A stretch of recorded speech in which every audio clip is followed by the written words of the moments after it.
Merci beaucoup. Bonjour à tous. Donc, on va parler ensemble quelques minutes des inégalités territoriales d'accès aux soins. On va faire un tour d'horizon de la situation actuelle et puis des leviers qui peuvent nous permettre d'améliorer cette situation.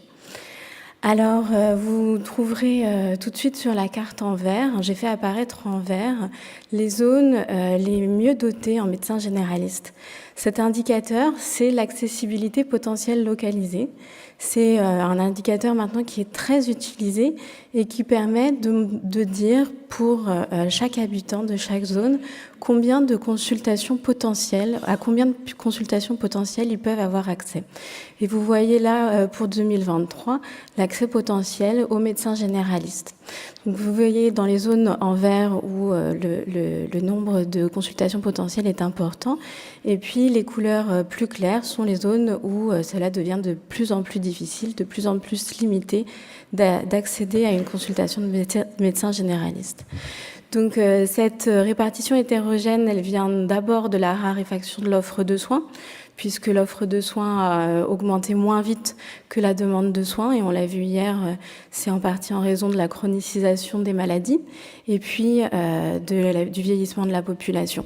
En l'attente d'un rebond de l'offre de soins pour 2030, qui est attendu en raison de la longueur des études de santé, eh bien, on est encore dans le dernier tiers des pays de l'OCDE en termes de dotation, et c'est en accord avec ce qui a été dit hier également, puisqu'on est dans le haut du dernier tiers, mais on reste dans le dernier tiers.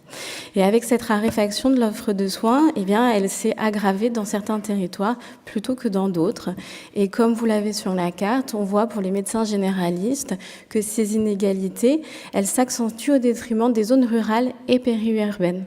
Et par exemple, si on avait une carte pour les médecins spécialistes, on verrait une concentration de médecins spécialistes particulièrement renforcée autour des grands pôles urbains.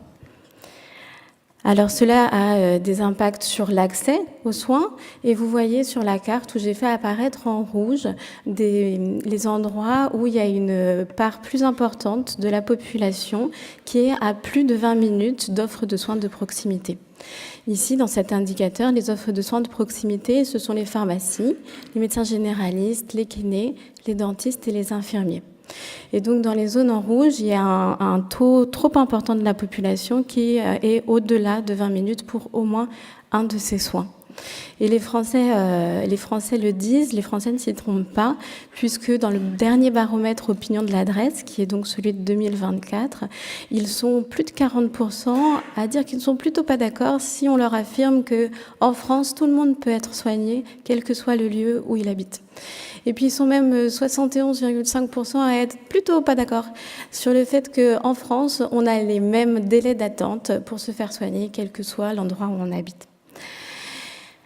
Alors, ces situations, ça fait que dans les zones sous-dotées, eh bien, face au contrat social qui dit qu'en France, on voudrait atteindre le fait que chacun ait accès aux soins dont il a besoin, où il en a besoin, quand il en a besoin, eh bien, en termes de disponibilité temporelle, déjà, on n'y est pas, avec des délais d'attente parfois très longs pour obtenir un rendez-vous, ce qui a un impact sur l'adéquation aux besoins, c'est-à-dire le soin dont on en a besoin, puisqu'on voit que dans ces zones, le déport de consultation vers des urgences non pertinentes est important. Et aussi, on trouve des ruptures de parcours de soins, notamment qu'on arrive à évaluer avec le pourcentage de population sans médecin traitant. Et pour la disponibilité géographique, on n'y est pas non plus, avec des importantes distances à parcourir pour consulter, ce qui a un impact sur la capacité à payer les soins, puisqu'il y a des coûts de transport qui deviennent importants, et puis des coûts d'opportunité, c'est-à-dire que tout ce temps pour accéder aux soins, eh bien, ça va nécessiter qu'on renonce à un temps de travail qui nous permet de gagner notre vie. Et donc l'ensemble de ces éléments, ça contribue à l'amplification des inégalités entre les territoires. Les conséquences, c'est qu'il y a un problème d'équité qui est aggravé puisque c'est documenté que la mortalité et la morbidité est plus importante dans les zones où l'accès aux soins est plus difficile. Et notamment, une étude de Joséphine Gardy et ses collègues en 2024 a montré que dans les zones avec des difficultés d'accès aux soins primaires, eh bien, à 2 ans après un diagnostic de cancer du sein, on a un excès de mortalité de 70%. Donc évidemment, ça apporte un risque que dans ces zones, il y ait des insatisfactions majeures.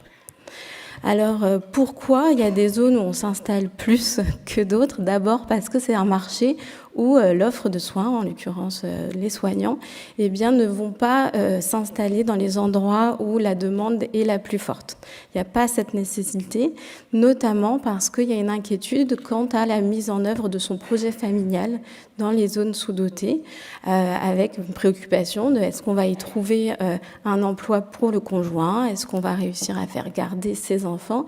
Et ça montre en effet, comme ça vient d'être évoqué, l'importance du fait que la politique sanitaire, elle ne peut pas se faire sans une politique d'aménagement du territoire structurel.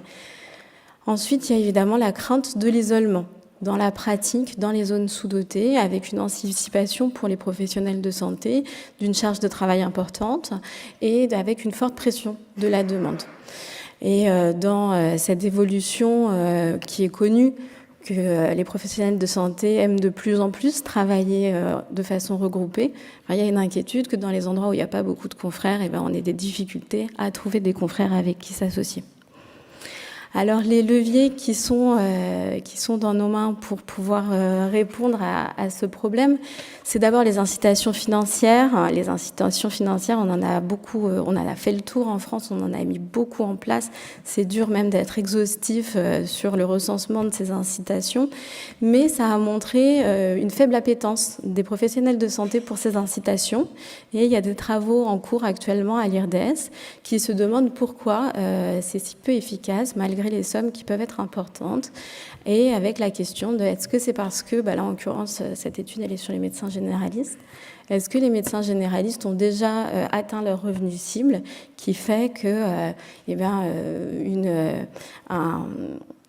une augmentation du revenu, ça compense pas la contrainte de s'installer dans des zones sous-dotées.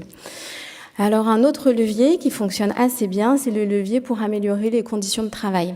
C'est l'objectif des maisons de santé pluriprofessionnelles qui proposent une amélioration du temps de travail par une réorganisation et notamment plus de temps de travail dédié aux soins. Ça a montré son efficacité sur les marges intensives et extensives. Ça veut dire quoi? Les marges extensives, ça veut dire que ça permet d'apporter de nouveaux professionnels de santé, plus de TP, d'équivalent temps plein. Et ça permet également d'avoir des médecins plus productifs. Ça, c'est la marge intensive. Ça leur permet d'être plus productifs sur le même temps imparti. Il y a d'autres leviers qui peuvent marcher sur la marge extensive, notamment la migration. On sait qu'il y a beaucoup de professionnels de santé qui sont diplômés à l'étranger et qui viennent exercer sur le territoire. Et une étude récente qu'on a menée sur les chirurgiens dentistes montre que même si ça a un effet positif, c'est modéré parce que ces diplômés de l'étranger, finalement, ils ont à peu près le même schéma d'installation territoriale que les nouveaux diplômés français. Pour la marge extensive, pour augmenter le nombre de professionnels dans les zones sous-dotées, il y a eu aussi les questions de réglementation coercitive avec la limitation du nombre d'installations dans les zones qui sont décrites comme non prioritaires et qui ont demandé un gros travail de zonage. Et donc, ça, c'est des leviers qui ne sont pas évidents à mettre en place une fois que ces longues études ont été terminées. Et puis enfin, je vais vous parler du levier de la formation.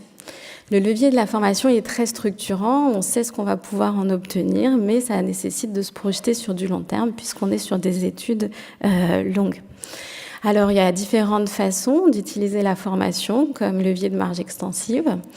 D'abord d'exposer les étudiants pendant leurs études à l'exercice en zone sous-dotée, leur faire découvrir ces zones lors de stages par exemple. En Australie, ils n'ont pas montré d'effet sur ce levier. Nous, en France, on a mis en place, on a irrigué les territoires avec des maîtres de stage universitaires, avec des stages délocalisés, notamment pendant l'internat. Et donc, on a un besoin d'évaluation de ce levier maintenant qui est important à mettre en place pour pouvoir le déployer à plus grande envergure. Et puis, l'autre levier, quand on parle de la formation, c'est de toucher à l'origine des étudiants.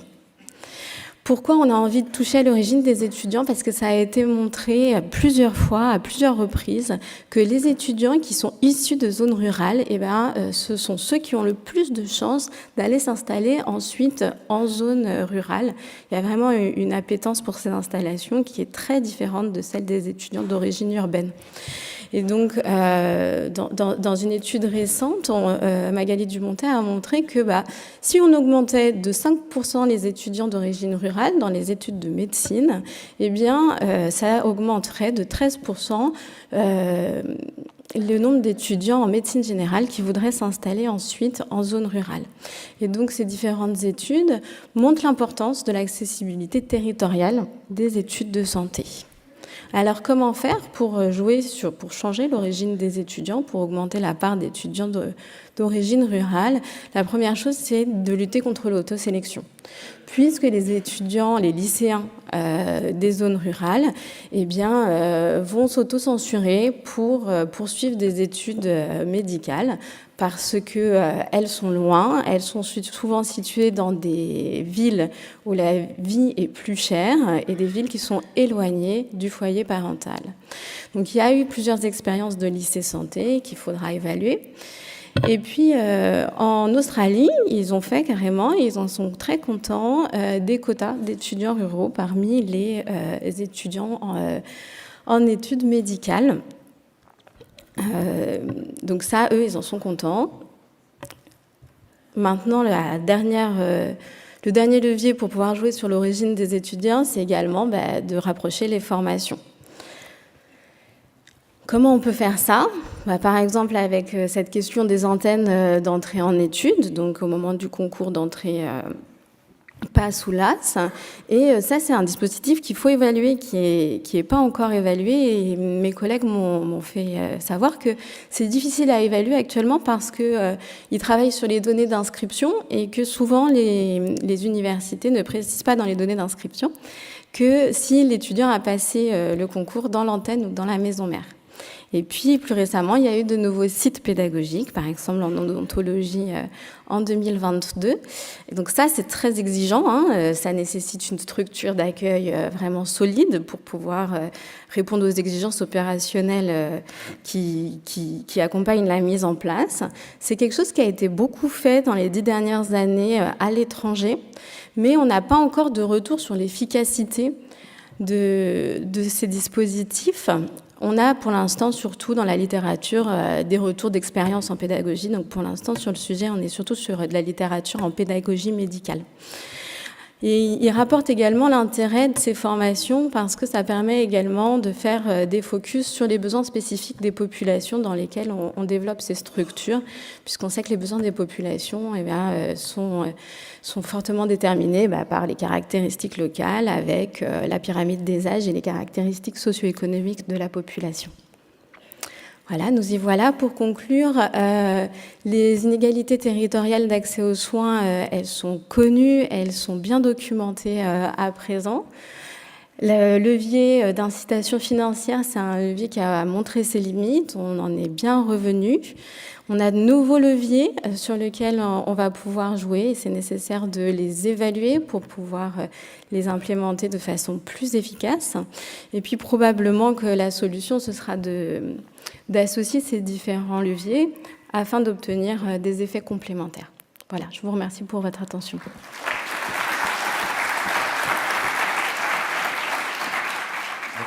Merci beaucoup pour cette présentation très inspirante, avec cette présentation de leviers incitatifs, majoritairement incitatifs, C'est vrai que la place de la formation semble primordiale pour essayer d'emmener nos étudiants de santé dans ces territoires, avec la question, effectivement, selon le modèle australien, de savoir si dès l'entrée, il faut recruter en fonction des territoires.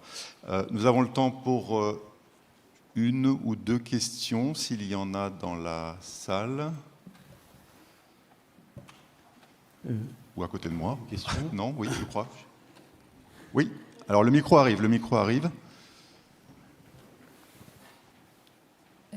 Merci beaucoup pour cette présentation. Moi, je suis extrêmement intéressée par les expériences à l'étranger. Depuis combien d'années ces différents pays ont mis en place des antennes universitaires délocalisées? Parce qu'il me semble qu'il y a deux questions. Il y a d'abord comment mettre en place comment faire que les médecins irriguent le territoire. Donc ça, la réponse, en partie les MSP, mais qui me semble être une question un peu différente de l'universitarisation, qui est un sujet un peu complémentaire. Donc, les pays qui ont mis en place des antennes délocalisées pour universitariser la formation, ça fait combien de temps et dans combien de temps on peut espérer avoir leur évaluation? Merci. Donc là, sur les nouveaux sites qui ont fleuri, et notamment beaucoup au Royaume-Uni et en Australie. En Australie, il y a eu beaucoup d'ouvertures. Il y a une question, c'est également que beaucoup de ces formations sont des formations privées. Et donc, il y a des questions qui sont sous-jacentes sur le fait que c'est extrêmement exigeant en termes de structure et d'efforts pour la collectivité. Donc, déjà, il y aura des évaluations qui seront différentes en termes de conclusions économiques. Et puis, pour l'efficacité des antennes, en Australie, ils l'ont montré dans les territoires ruraux, mais également avec des études pour devenir médecin généraliste qui, du coup, sont plus courtes en raison de la spécialisation. Et puis, je voulais dire aussi que sur la question de l'efficacité des stages au moment de l'internat, il y a aussi une étude assez récente qui montre qu'avec un redéploiement des stages d'internat de médecine générale dans des zones rurales, on a une efficacité de plus 1% d'internes dans les zones rurales, va conduire à plus 0,04 d'installation dans ces zones. Donc on a quand même une efficacité qui a été prouvée de l'internat dans les zones rurales. Merci beaucoup. Dernière question peut-être, Rémi ?